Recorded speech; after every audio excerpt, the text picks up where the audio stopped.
Hello बच्चों, कैसे हो आप सब।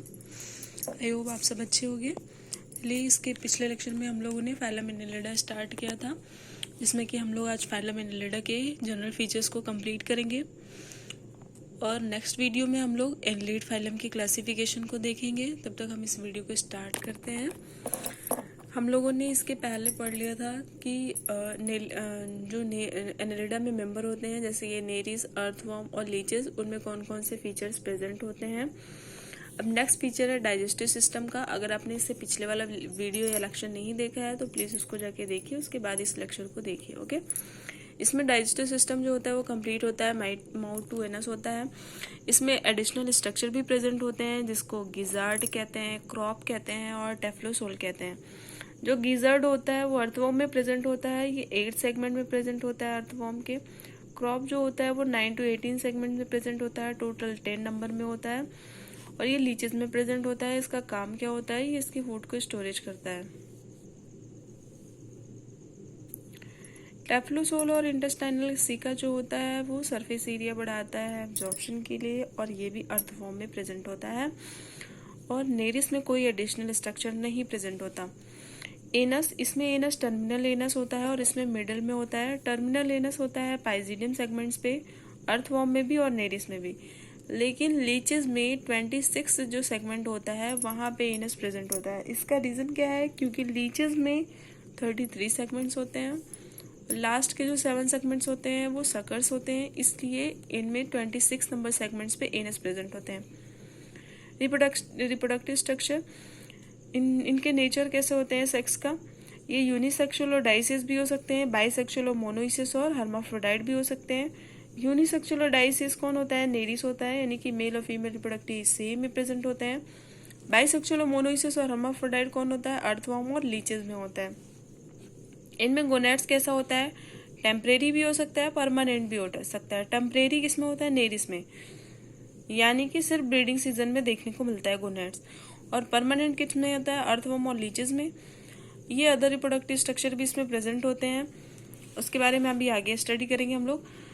टेस्टिस, इसमें टेस्टिस कैसा होता है, नेरिस में टेस्टिस जो होता है वो ऊपर के कुछ सेगमेंट्स को छोड़ दिया जाए तो सारे सेगमेंट में प्रेजेंट होते हैं, यानी कि ट्रंक रीजन के सारे सेगमेंट्स में टेस्टिस प्रेजेंट होता है। अर्थवॉर्म में 11th और 10th पेयर जो होता है उसमें 2 पेयर टेस्टिस प्रेजेंट होता है। लीचेस में 12 to 22 पेयर में प्रेजेंट होता है, यानी कि 11 पेयर्स टेस्टिस प्रेजेंट होते हैं लीचेस में।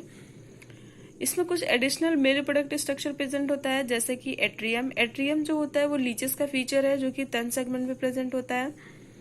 प्रोस्थेटिक सैक भी प्रेजेंट होता है, जो कि कवर करता है प्रोस्टेट ग्लैंड को। लीचेस में पेनिस भी देखा जाता है, जो कि ओपन होता है मेल जेनाइटल ओपनिंग में। उसके बाद आता है मेल जेनाइटल ओपनिंग कौन कौन से होते हैं, यानी कि किसमें कहाँ किस सेगमेंट्स में मेल जेनाइटल ओपनिंग प्रेजेंट होता है। नेरिस, अर्थवॉर्म और लीचेस में देखते हैं। नेरिस में तो एब्सेंट होता है मेल जेनाइटल ओपनिंग, क्यों, क्योंकि इसमें जो नेफ्रीडिया और पोर होता है वही मेल जेनाइटल ओपनिंग की तरह कार्य करता है ब्रीडिंग सीजन में। अर्थवॉर्म में वेंट्रली 18 सेगमेंट्स पे 1 पेयर मेल जेनाइटल ओपनिंग पाया जाता है। लीचेस में भी वेंट्रली 10 सेगमेंट्स पे सिंगल ओपनिंग होता है मेल जेनाइटल का।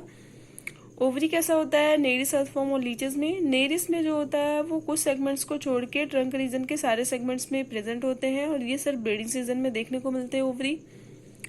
अर्थवॉर्म में जो होता है 13 सेगमेंट्स पे ओवरी प्रेजेंट होते हैं, जो कि 1 पेयर होता है। लीचेस में 11 सेगमेंट्स पे 1 पेयर ओवरी प्रेजेंट होता है। इसके कुछ एडिशनल स्ट्रक्चर देखते हैं। इसमें कुछ additional female reproductive structure present होता है, जिसको एल्बुमिन ग्लैंड कहते हैं, ये भी लीचेस का फीचर है।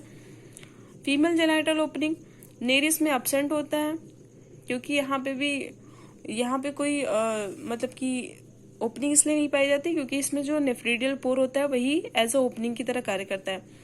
अर्थवॉर्म में मिड वेंट्रली 14 सेगमेंट्स पे फीमेल जेनाइटल ओपनिंग होता है। लीचेस में mid ventrally segments 11 number segments पे फीमेल जेनाइटल ओपनिंग होता है।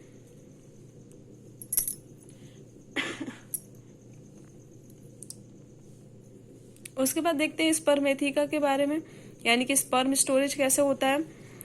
नेरिस और लीचेस में स्पर्म स्टोरेज का कोई फीचर्स नहीं होता, लेकिन लीचेस में अगर कॉपुलेशन के टाइम जब लीचेस जो होता है वो अपने वेजाइना में स्पर्म को स्टोर करके रखता है और वहीं पे फर्टिलाइजेशन होता है, यानी लीचेस में वेजाइना में ही फर्टिलाइजेशन होता है, यानी कि इंटरनल फर्टिलाइजेशन होता है। अर्थवॉर्म में 4 पेयर स्पर्मेथिका प्रेजेंट होता है जो कि स्पर्म स्टोरेज का काम करता है।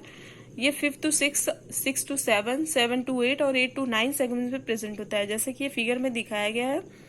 5 to 6 सेगमेंट में 2 स्पर्मेथिका, 6 to 7 सेगमेंट में 2 स्पर्मेथिका, 7 to 8 सेगमेंट्स में 2 स्पर्मेथिका और 8 to 9 सेगमेंट्स में 2 स्पर्मेथिका।